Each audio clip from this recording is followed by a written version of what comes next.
Okay, so the subject tonight is actually some interesting stories about the various women named Tamar in the Hebrew Bible.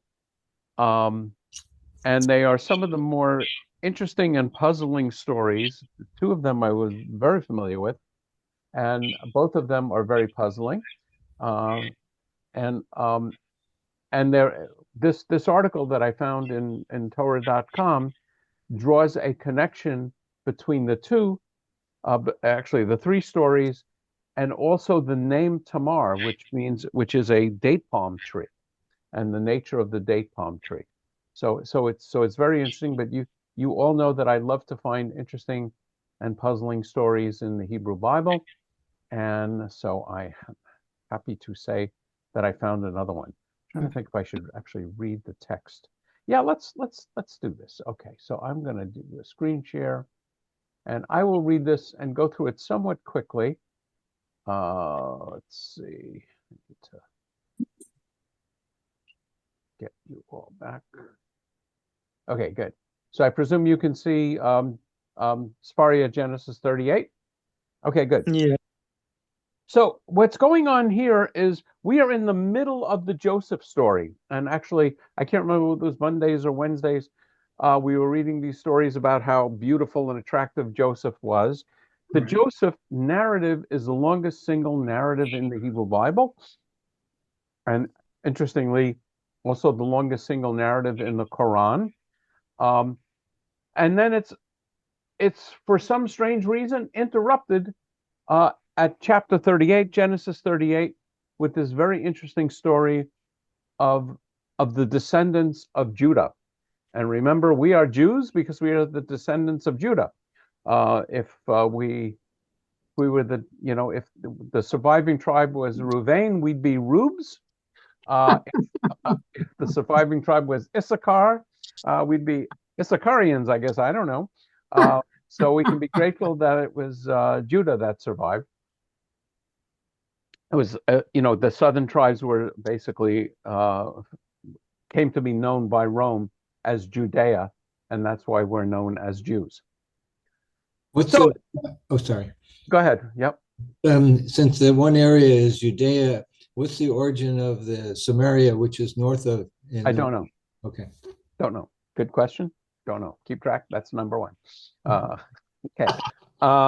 So there's this wonderfully interesting story in Genesis 38.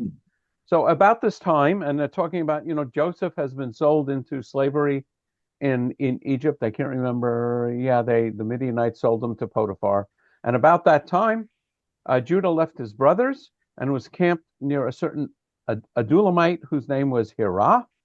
There, Judah saw the daughter of a certain Canaanite whose name was Shua, and took her into his household as wife and cohabited with her. Interesting, and we'll see this emphasized in the article. We never hear her name. She conceived and bore a son, and he named the son Er. Um, she conceived again and bore a son, and named him Onan. And it's actually not clear in the English who did the naming, but in the Hebrew, it's very clear. For those of you who are interested in Hebrew grammar, um, the he named him is Vayikra, and she named it as Vatikra. So that's just male and female in the verb form. So it's clear that his wife names the second son Onan. Once again, she bore a son and named him Shelah. He was at Chezrib when she bore him, and again, it's Tikra. She named him. Uh, Judah got a wife for Er, his firstborn, and the name of the wife was Tamar. But Judah's firstborn, was displeasing to Adonai, and Adonai took his life. That's one down. Then Judah said to Onan, join with your brother's wife and do your duty by her as a brother-in-law and provide offspring for your brother. So later on in the Torah, we're going to see laws which describe what is called the Levirate marriage. In fact, I think there's a tractate of Talmud called Levir. Actually, I'm not 100% certain of that. But basically, the idea is if you have a couple and the husband dies childless, the wife of the of the I'll just say the widow is obligated to be married and to be wed to the deceased uh, brother. So basically, Judah says to his second son Onan, do your duty. And of course, the interesting thing here is that the child, the child of Onan, would be, assuming they get married, would be considered not to be his own son, but the son of Er. And so Onan, if if he didn't have to marry Tamar, then Onan would get a full inheritance. But uh, so he's not anxious to do his duty here. So Onan, knowing that the offspring would not count as his, let the semen go to waste, and it actually says let the semen be cut off, shichet arza, cut off or dropped to the ground, whenever he joined with his brother's wife, so as not to provide offspring for his brother.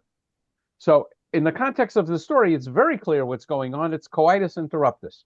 Basically, he is withdrawing before he ejaculates, and the semen is spilled on the ground, and the semen is wasted.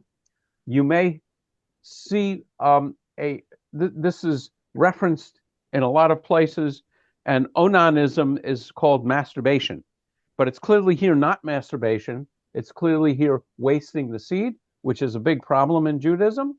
So what he did was displeasing to Adonai, who took his life also. Okay, so now we have 2 out of 3 of Judah's sons have died having been married to Tamar. Then Judah said to his daughter-in-law Tamar, stay as a widow in your father's house until my son Shelah grows up. For he thought he too might die like his brothers. So Tamar went to live in her father's house. Judah's not anxious to see his third son married to Tamar. This isn't working out well for his other 2 sons. So he sends her away to live with her father, and because presumably Shelah, the youngest son, is too young to be married. Whoops. A long time afterward, Shua's daughter, the wife of Judah, died. We still don't know her name. We know her father's name. So when his period of mourning was up, Judah went up to Timnah to his sheep shearers, together with his friend Hirad the Adulamite. Sometimes sheep shearing is a euphemism for sowing your wild oats. When you shear those sheep, and at the end of a hard few days work, you can go on to do other things. Oh, So he's going to shear sheep, and we'll hear from Alan. Go ahead. I just noticed Timnah, may not have any significance to the reading, but there is a national park in the southern part of Negev, just north of Eilat. Actually, it's a beautiful national park. But and this geographically is named here, but not probably relevant to this story. Yeah, I don't know where Timnah is in the story. In terms of geography. Yeah, well, I know where that particular location is. So is this in the Negev, in the desert? In the Negev, it's not far north. It's not far north of Eilat. It's not far from the Egyptian border, Okay. and it's known from its copper industry in those times. Not that, Yeah, I think I've read some things about and that. therefore, because of the redness of the copperness, the architecture is all very lovely to experience. Anyway, sorry. Okay. So Tamar was told, your father-in-law is coming up to Timnah for the sheep shearing. So she took off her widow's garb, covered her face with a veil, and wrapping herself up, sat down at the entrance of Enayim, which is presumably a town, but Enayim also means eyes, which is on the road to Timnah, for she saw that Shelah was grown up and she had not been given to him as a wife. Under Jewish law, she should be married to Shelah. He's grown and she hasn't been given to him.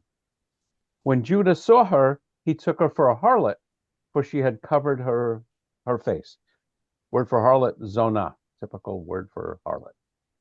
So he turned aside to her by the road and said, here, let me sleep with you. For he did not know that she was his daughter-in-law.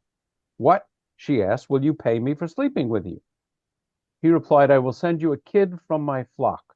But she said, you must leave a pledge until you have sent it.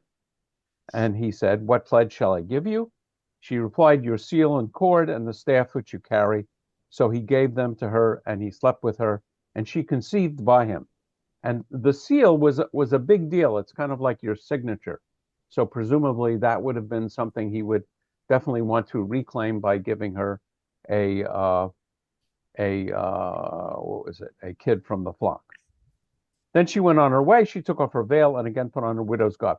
So she didn't stay in the business of being a prostitute. She just did this to basically be impregnated by her father-in-law. Judah sent the kid by his friend the Adulamite to redeem the pledge from the woman, but he could not find her. He inquired of the council of that locale, where is the prostitute, the one at Anayim by the road? But they said there has been no prostitute here. Let's see what they say on prostitute. The Hebrew is Kadesha, which it's right over here. It comes from the same root as Kadosh, meaning holy, perhaps a type of female functionary at a religious site. Traditionally harlot, New Jewish Publication Society, cult prostitute, but the notion that ancient Near Eastern religions included prostitution as a religious act has since been discredited. So we're not quite sure what's going on there, but it's basically he's looking for her. Where is the prostitute? The one at Anayim by the road. They said there has been no prostitute here. So he returned to Judah and said, I could not find her. Moreover, the local council said there has been no prostitute here. Judah said, let her keep them, lest we become a laughingstock. I did send her this kid, but you did not find her. About 3 months later, Judah was told, your daughter-in-law Tamar has played the harlot. In fact, she is pregnant from harlotry. Bring her out, said Judah. She should be burned. Yes, Jim, whose jaw is struggling not to drop.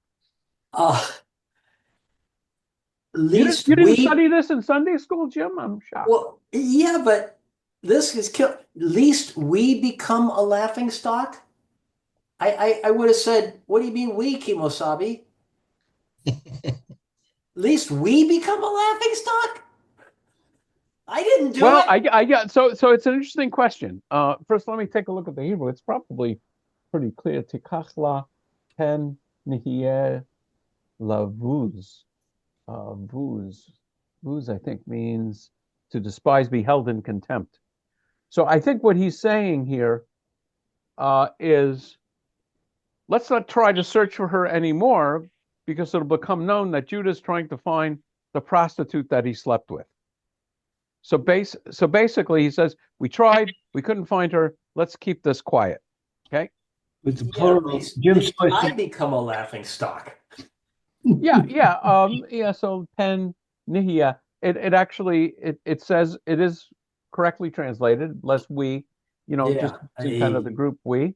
Doesn't I mean, reflect well if you on sleep anyway. sleep with a prostitute, you could wind up on the front page of the Inquirer. I mean, all kinds of things can happen to you. So they just wanted to kill the story before it became public. Okay. And so he finds out now that his daughter-in-law is pregnant, and he says she should be burned. And why? Because she's committed adultery.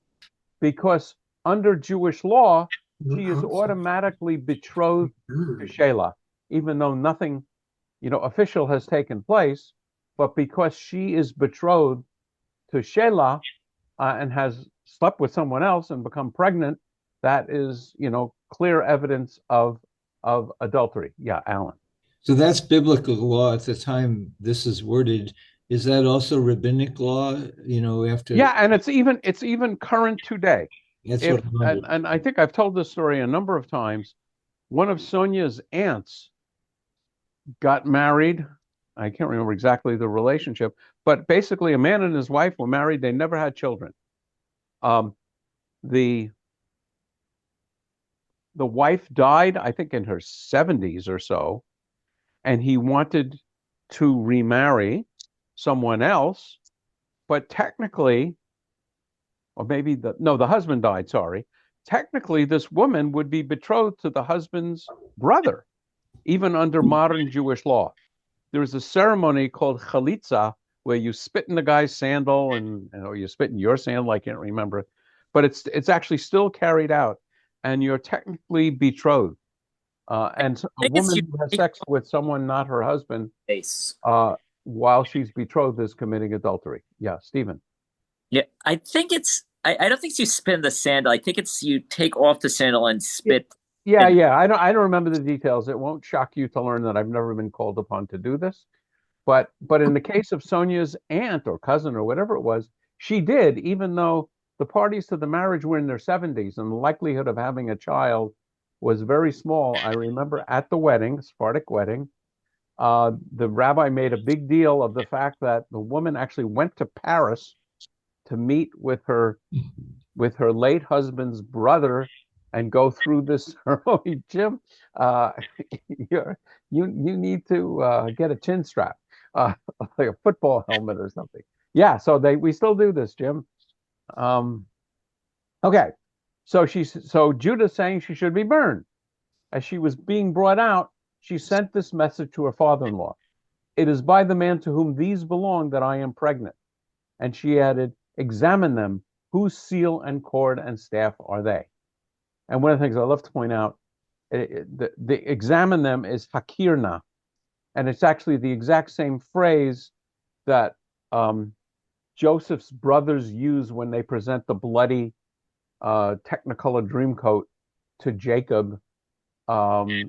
Say, examine this coat. So Judah recognized them and said, she is more in the right than I, inasmuch as I did not give her to my son Shelah, and he was not intimate with her again. When the time came for her to give birth, there were twins in her womb. While she was in labor, one of them put out a hand, and a midwife tied a crimson thread on that hand to signify this one came out first. But just then it drew out his hand, and when it came out, out came its brother, and she said, what a breach you have made. So he was named Perez. And the word for breach is Perez right here. So that's basically Genesis 38. That's an entire chapter. And as we'll see, Perez is actually in the line of King David, which also means he's going to be in the line of the Messiah. And again, we go back to Matthew chapter 1, which gives the genealogy of Jesus, and this story is reviewed in that chapter. Yeah, Alan. So I know that chapter 38 seems like it's in a peculiar position in the flow, but the point you just made about the descendant of King David, is there more to add that we want to understand why this chapter occurs in Genesis at this point? Well, as we'll see in the article, it's going to tell I think it does a couple of things. One, it's going to speak to the preservation of Judah's line, because that's the only offspring that Judah has, is these two twins. And and now 39 is going to go back to the Joseph story, going down to Potiphar and so on. The other thing is, this occurs in a couple of places, Judah is a really good guy.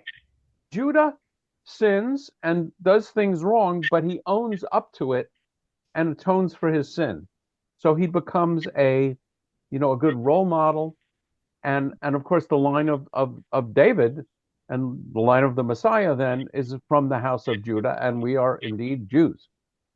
Okay, so that pretty much covers the actual text of chapter 38, which is the first Tamar story. And can you see the article now? Her name was Tamar? Yeah. Okay, some of you can see it. Alan, I think. Yeah, okay. Yeah, okay. Okay. Would someone like to read? Ken, would you like to read? I'll read. Okay. I'll read. The character of Tamar draws on a botanical motif, the Tamar, the date palm, to evoke a recurring trope of female family members whose beauty and presence have the power to destroy or save the family. Okay, and there is Tamar. I don't know which. Oh, yeah, so I think that's her mask when she was posing to be a prostitute. I'm not 100% sure of that. Okay. As the fourth of 7 Sabbath readings, the story of Tamar, Genesis 38, comes smack in the middle of Parshat Vayishev, a fitting configuration for the story itself in Israel's narrative history. The episode of Tamar, the recalcitrant, prostituting, incestuous savior of Judah and his line, comes as a self-contained interlude in the story of Joseph and the J narrative history. So he's making the point, which we discuss quite often on Saturday, as to which of the in the documentary hypothesis this seems to come from. Okay. Modern readers might find the values and ideals upheld in this story a challenge to expectations of the stories one finds in Torah. Sure, racy stories, especially those found in the biblical texts, captivate audiences and expose enduring truths of human relationships. But the idea that the redemption of Judah comes in the form of a woman breaking all the rules of the patriarchy, no less enshrined in the narrative history of the people of Israel and their God, must strike even the most open-minded reader as curious. So who is this Tamar character? How does she show up in the broader narrative, seemingly out of nowhere, to shatter norms and reader expectations?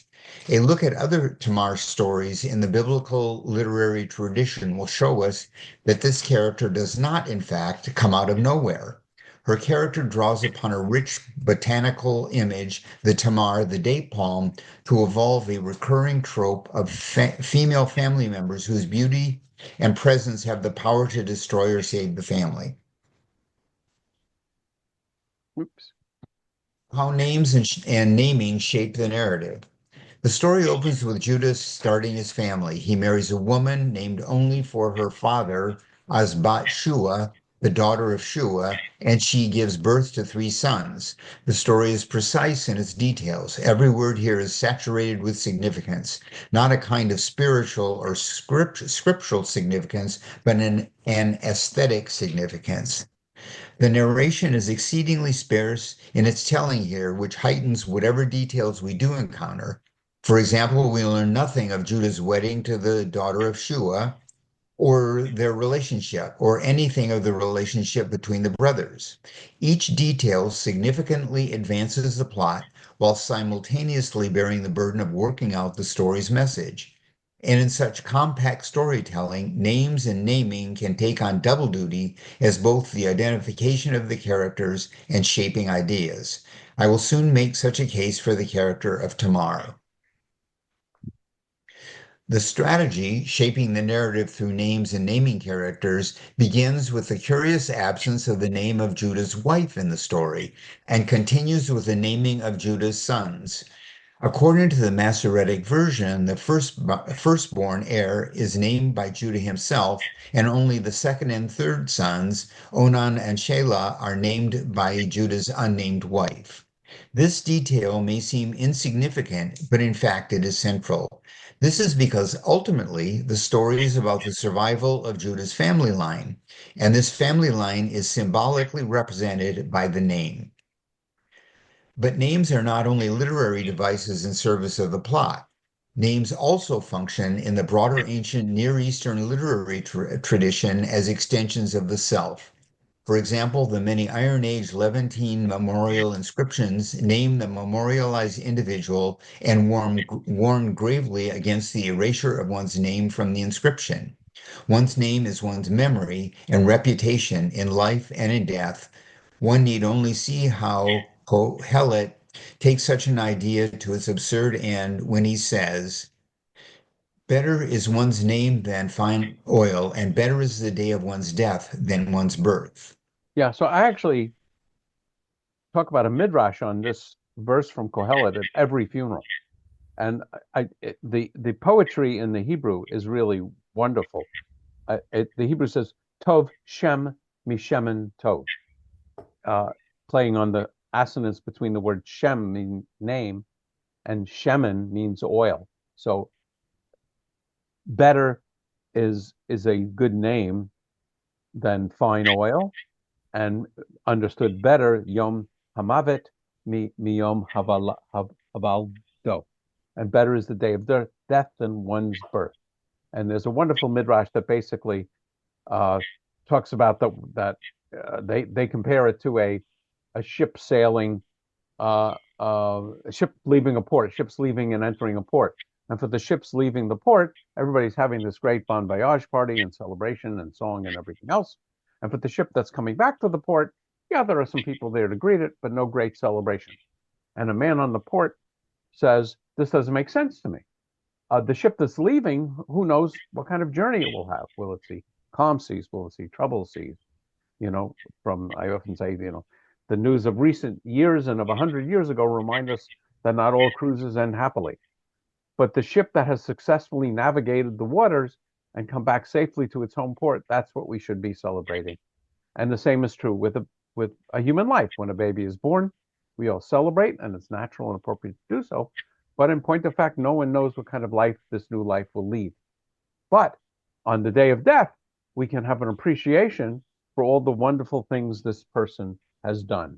And so that's, for me, conducting funerals, a wonderful taking off point. But it comes from Kohelet.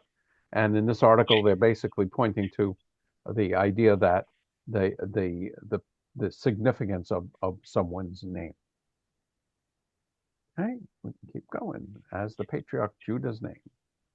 The patriarch, Judah's name, to be succeeded by his firstborn, heir's name, functions as a placeholder for the authority he wields on behalf of his dead ancestors and future patriarchs who will follow. The names of the second and third sons are given by the mother whose own name is absent save the name of her own father. These sons, at least in the story, are merely instruments to the survival of the name of the firstborn, and by extension, his rights, obligations, and procreative potential. So I see at least two things going on. One is that men are much more significant in these stories than women. That's something we see over and over again. And second, the firstborn is much more significant than later born. And so when we see someone like Tamar, who is clearly named, that calls special attention to her. Alan. The firstborn, we learn, ends up in reality is not is of in the second, even in the different stories about the second. I'm trying to think of examples, but you know what I mean. We have an oft-repeated trope in Genesis that it's the secondborn that inherits the covenant. So Abraham's firstborn is Ishmael, and his secondborn is Isaac. Isaac has twins. The oldest is Esau, and then the youngest is Jacob. And so in both cases, the secondborn is the one who carries on the covenant and not the firstborn. And when Joseph goes to bless his children, Joseph crosses his hands. So his right hand, which is the one of blessing, is on his younger son. I can't remember which one's which now. And so yes, we see this trope. And Jim, I'm going to let you comment just so I won't steal what you might be saying. But if it's not, your jaw's going to drop again. I was just thinking that the same as, wasn't Aaron the older brother? Yeah, yes, Aaron is definitely Moses' and older Moses brother. was much more important than Aaron. So there's just that's actually a very good point. Of course, Moses grows up in Pharaoh's house and so on. But yeah, I didn't think of that one. Thank you. In this story, I'm looking for the first and second.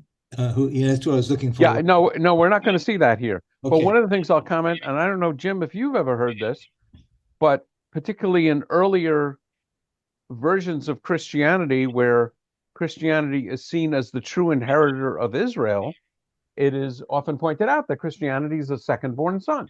So Israel is the oldest, and Christianity is the second child.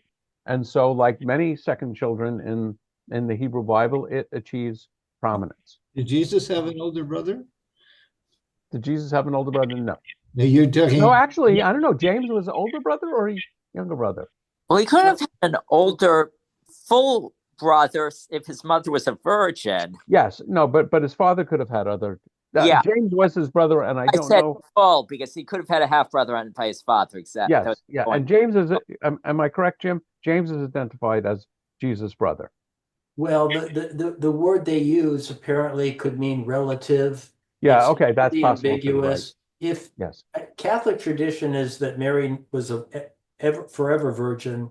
That there's Jude and James, and they were both maybe half brothers if they were Joseph's from a previous marriage, or the Catholics got it wrong and the Christians are right, and Mary had other kids, later. Who knows? We don't know. Okay, yeah, I certainly don't. Why don't we run some DNA tests and find out? Yeah, that would be fun. Okay. Yeah, in this case, the focus in some ways is on heir because all the descendants are going to be attributed to heir.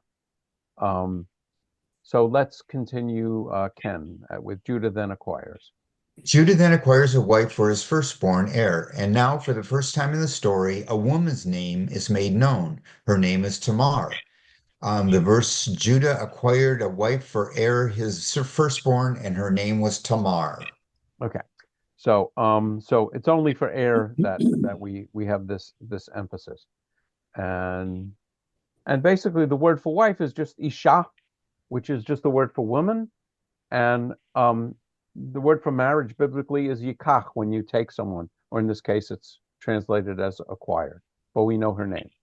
Okay, so that now, I wonder if we should read this too. Yes, I think I'm going to. I actually didn't think we'd get this far in. There's a great story. Let's just take a quick look at 2 Samuel 13. I probably should have. So this would be in, Tanakh. Writing 2 Samuel 13. Okay, so I'm going to do the same thing. I'm going to read it. We'll see how far we get. We may even finish this whole topic tonight. So we're in the story of King David. Okay, the story of King David actually begins I think in 2 Kings, well, maybe in the book of Kings. And then following the book of Kings, we have the book of Samuel. And we have the story of King David and this wonderful episode. I don't know if you're all familiar with David and Bathsheba, where David commits adultery with Bathsheba, and he winds up marrying her. And basically, up until that point in the Bible, David's star is rising, rising, rising. Everything is going great in his life, and when he sins with Bathsheba, that is the downfall. I wonder if it's actually just in the next. Let's see. Yeah. Okay, no, I don't know exactly where that happens. So now we're going to get into this another Tamar story, but clearly it's much later. Remember, the first Tamar story was the daughter-in-law of Judah, one of the patriarchs, Abraham, the grandson of Abraham, Isaac, Jacob, and Judah is one of Jacob's sons. So sometime afterwards, Absalom, son of David, had a beautiful sister named Tamar, and Amnon, son of David, became infatuated with her.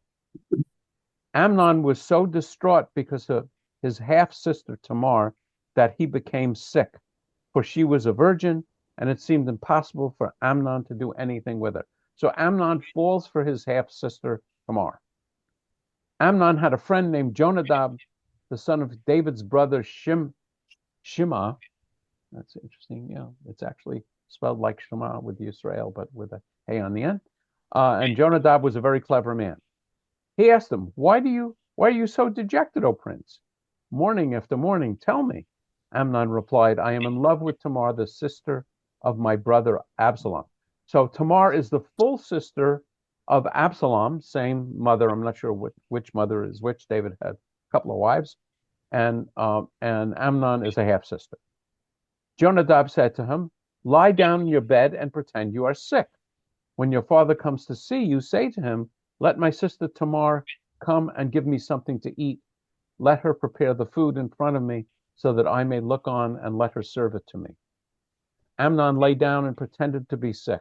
The king came to see him, and Amnon said to the king, let my sister Tamar come and prepare a couple of cakes in front of me, and let her bring them to me. David sent a message to Tamar in the palace, please go to the house of your brother Amnon and prepare some food for him. Tamar went to the house of her brother Amnon, who was in bed. She took dough and kneaded it into cakes in front of him, and she cooked the cakes. She took the pan and set out the cakes, but Amnon refused to eat and ordered everyone to withdraw. After everyone had withdrawn, Amnon said to Tamar, "Bring the food inside and feed me." Tamar took the cakes she had made and brought them to her brother inside. But when she served them to him, he caught hold of her and said to her, "Come lie with me, sister."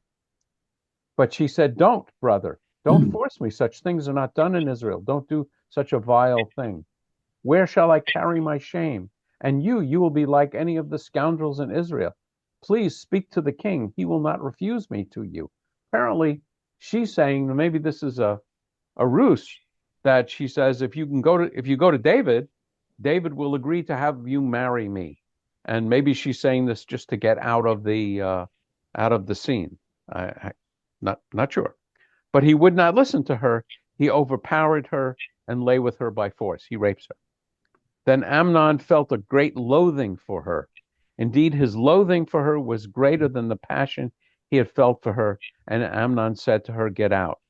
She pleaded with him, "Please don't commit this wrong. To send me away would be even worse than the first wrong you committed against me." But he would not listen to her. He summoned his young attendant and said, "Get that woman out of my presence. Bar the door behind her. She was wearing an ornamented tunic, for maiden princess were customarily dressed in such garments. His attendants took her outside and barred the door. She put dust on her head and rent the ornamented tunic she was wearing. It's a ketonat hapasim. It's so interesting. This is actually the same exact words in Hebrew, ketonat hapasim, as Jacob's coat, which is often described. I think the description as a coat of many colors comes either in the Greek or Latin. It means ornamented or striped, I think. Ketonat pasim, literally. Is this Rabbi, is this where you asked Jim, did you get this in Sunday school? Yeah, right. Even more. And walks away screaming. So basically, Absalom winds up killing Amnon. I'm not going to go on and just read all the. It's not quick how this develops. So we're going to have another story, another Tamar story, which we just read, and now we can read it in the context of this article. Yeah, Alan. So there's this story. I was just in a couple of Haftarah classes, so that was on my mind. Various pieces of these books end up being connected to the Parsha of the week through Haftarah. Is this a story is connected to a Parsha that you know? That's a great question. That's, I think, number 4 or 5 that I don't know the answer to. But that could be that would be really interesting. Yeah, I mean, because this is Samuel, which is technically in the books of the prophets. So, yeah, that would be an interesting one to determine. I'm just trying to help you realize you still have things to learn. Oh man, are you kidding? It's the more I study, the less I know. And would someone else like to pick up at Genesis, Tamar, the daughter of David? I'll do. Okay, go ahead, Alan. Let me fix my. Okay, Genesis 38. Is that where we're starting? Okay. I have to also turn you off too. Your little thumbnail was in the way. Okay, Genesis 38 is not the only time a woman's name Tamar enters a narrative, seemingly out of nowhere.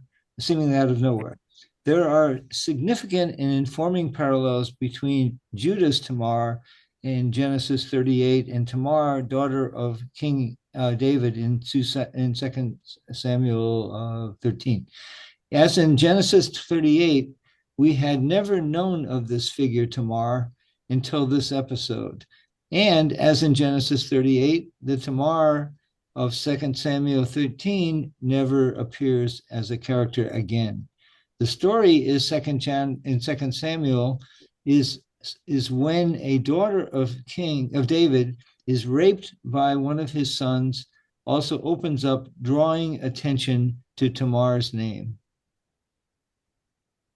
And it was read the from the text, the English translation up, or just go Yeah, to? yeah. Read the English. Go ahead. And it was, okay, I see. I'll try to say it that way. And it was sometime afterwards that Absalom, son of David, had a beautiful sister, and her name was Tamar. Amnon, also son of David, fell in love with her. Yeah, let's see. Yeah, Be'ahavta. So it's Achot Yafa, just beautiful, and Shema, Tamar, and the Ahav Baha, Amnon ben David. Ushama is the name, right? The word name is. Yeah, yes, Okay. yes. So it's spelled with a hey, not an ayin. The Shema that is listen is spelled with an ayin. The Shem means name, and the hey with I don't know how well you can see this if I blow it up.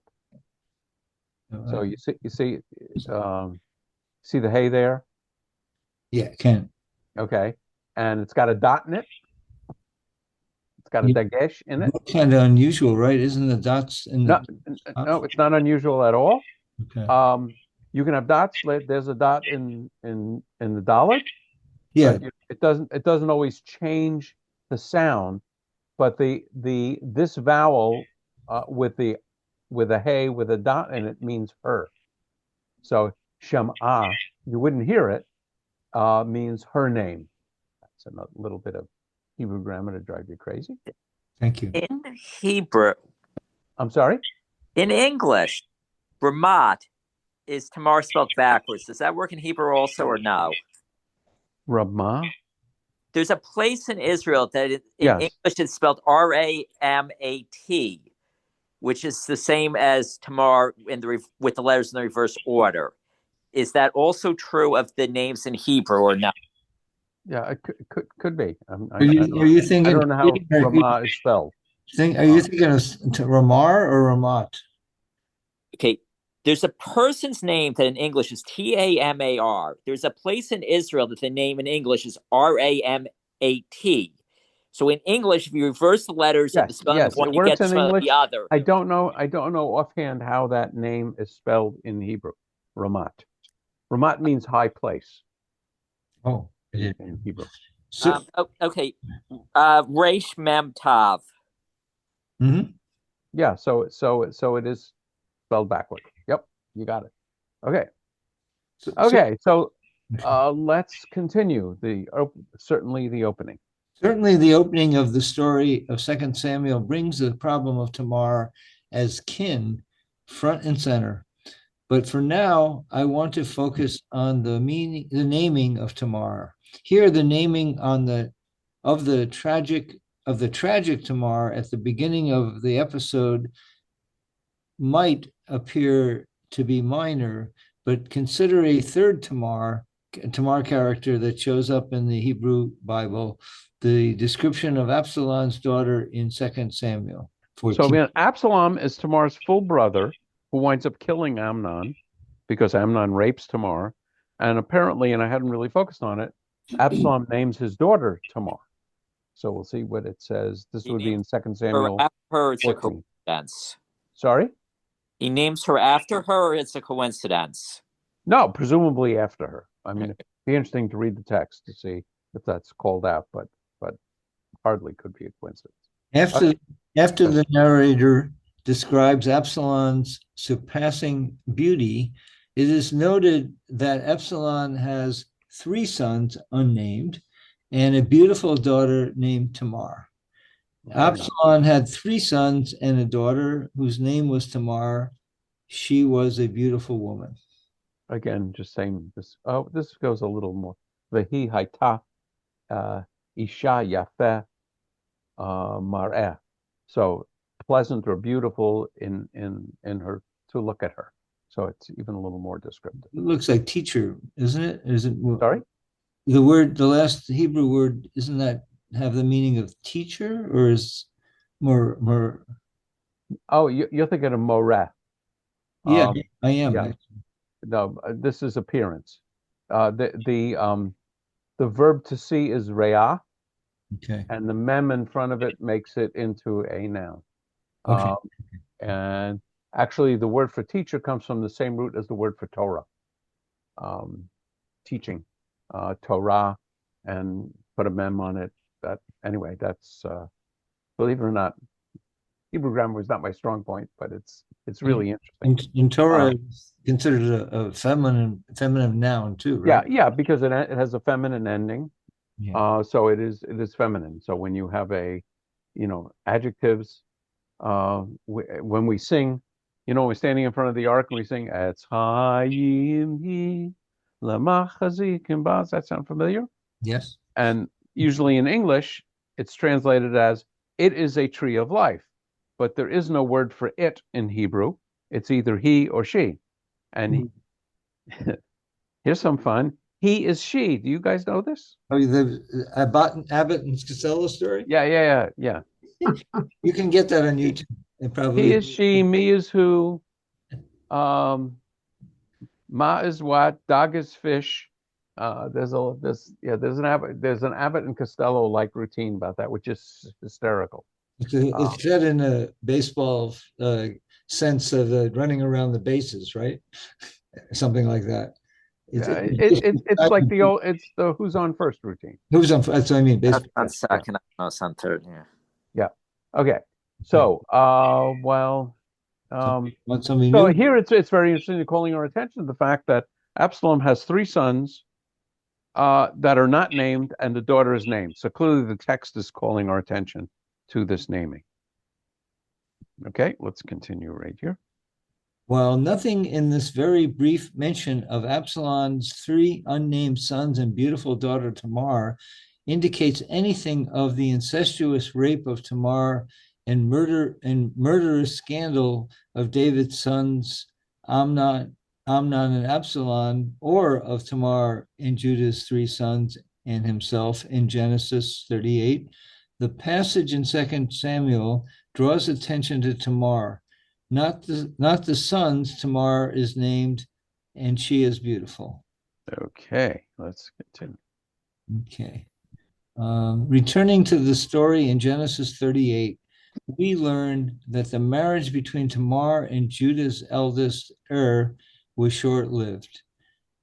But Judah's firstborn, was displeasing to Yahweh, and Yahweh took his life.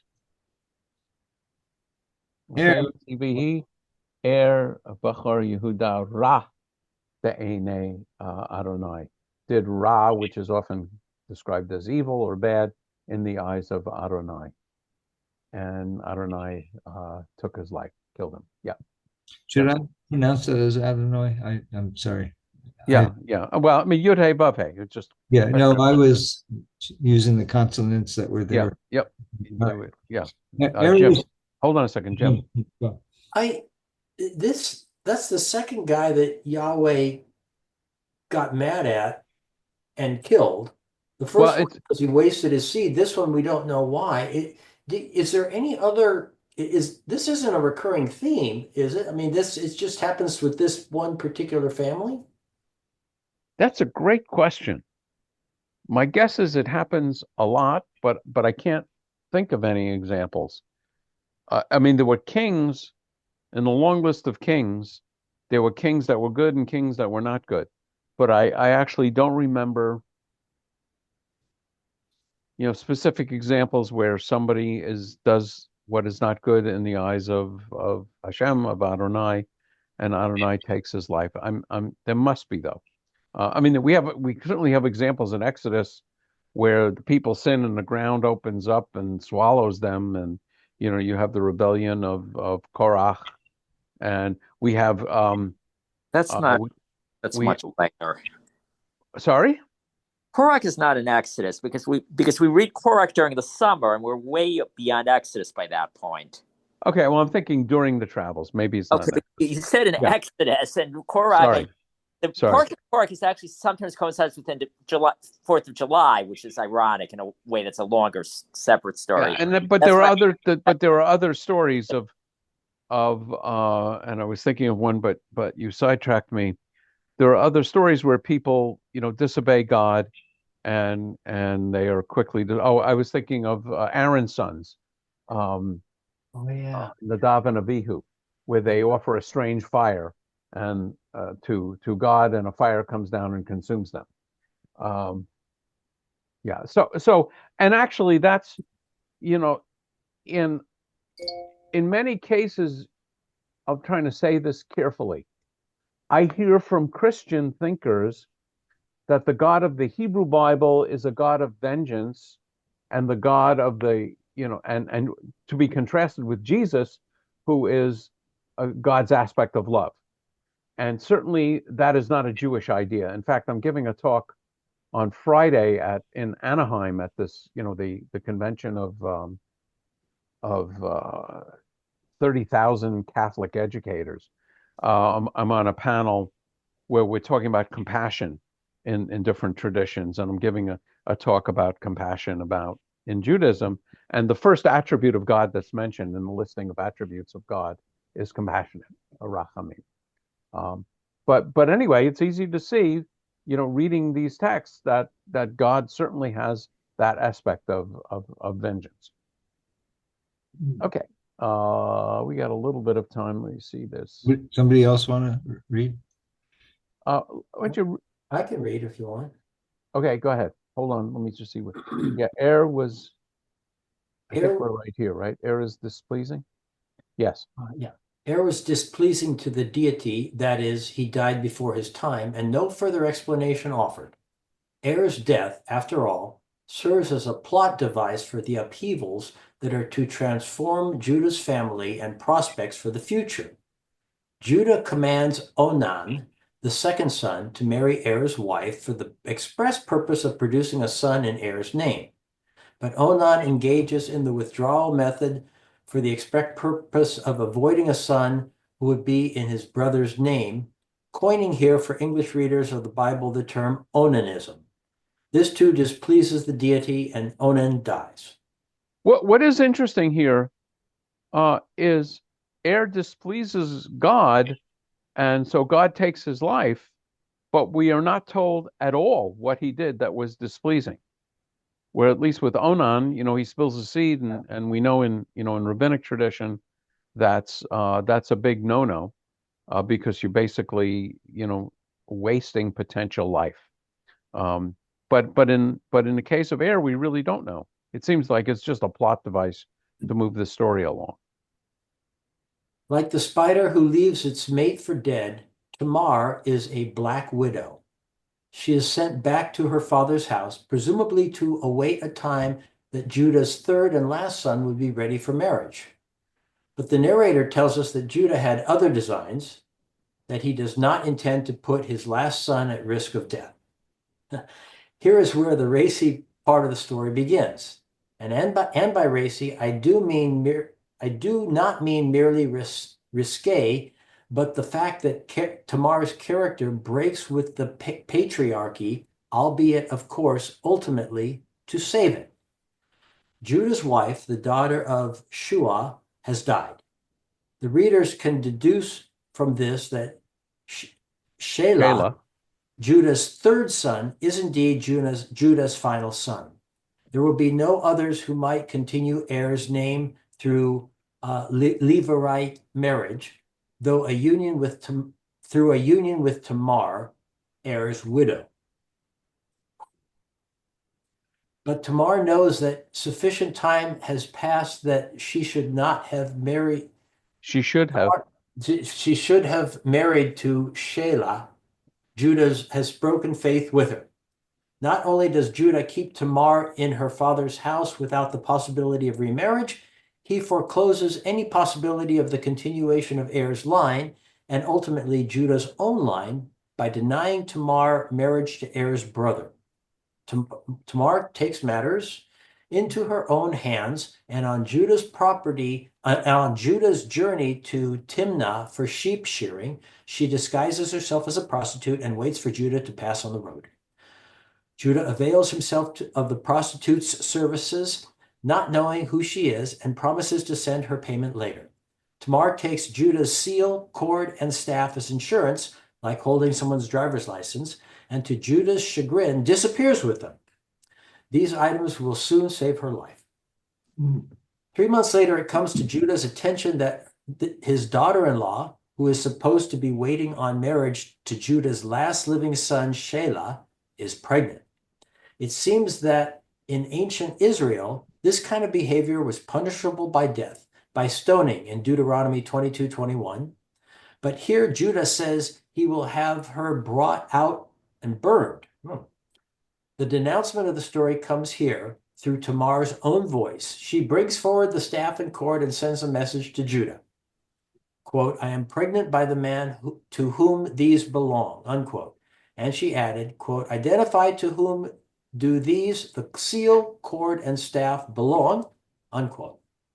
Judah then utters a judgment, quote, she is more right than I, unquote. And it's Sadka Mimeni. Yeah, I think many of you know the word tzaddik or tzedakah and so on. Huh? Okay, go ahead. Since he broke faith with her when he did not give her in marriage to Shelah, and she will bear a son ultimately from the source of Er's name, Judah himself. Let's just see. Okay, so I think maybe we'll stop here. It's 8:00, and we'll pick up the story, which is now going to tie the two Tamar tales together. And we are today's Wednesday. Yes, we are going to meet next Wednesday, and then Sonia and I are going to be in Mexico for a week or two. I think we're going to skip some classes. So I apologize for all the intermittent nature of these classes. You're intentionally timing it so that the first Wednesday you skip is Ash Wednesday, or that's a coincidence? That's what? Yeah. Is it Ash Wednesday? I think well, we've got to. I was looking at a calendar today and saw that Ash Wednesday was the first Wednesday in March this year. But does anybody know? Yeah, it is. So Ash Wednesday is It is the first Wednesday in March, March 5th. It starts Lent. March 2nd. I'm sorry. No. The 5th. March 5th. Yep. Okay. Yep. Yeah. Shockingly, that is not on my calendar. What are you going to tell us which are the no classes then? Oh, well, let me take a look. So we will not have classes on March 5th. That's Wednesday, March 10th, Monday, March 12th, Wednesday. So it's only I'm gone that week and the following week. I'm gone from the 4th to the 13th. Okay. So, but yeah, but I will, do my best to write clear and consistent emails to advise you of when I will not be there. Okay, so thank you all for coming, and I mean, I just find these stories fascinating, and so do some of you. Enjoyed it. Yeah. Tamar isn't a common name for Jews to name their daughter, is it? Yeah, you hear Tamar a lot. I meet a lot of Really? Yes. Yeah. So yep. Tamar is a very common name. Okay. Very common Hebrew name. Would you say that? Yes. Alan, you spend more time in Israel than I do. My cousin, although it's funny, my cousin at home is known as Tommy, not Tammy, because you can't pronounce the word in Hebrew that you might think Tammy. Tammy it's pronounced Tommy, right? Because the vowel in Hebrew doesn't allow you technically to say Tommy the way we would in English. And then, but when I used to visit her at work, she would say, just refer to me as Tamar, because at work, she didn't refer to herself by the more informal form of Tommy. She would refer to herself as what? At work, when I visited her in the cafeteria where she worked, she said they think of me as Tamar, so they referred to her as Tommy. That's all. Just a slight.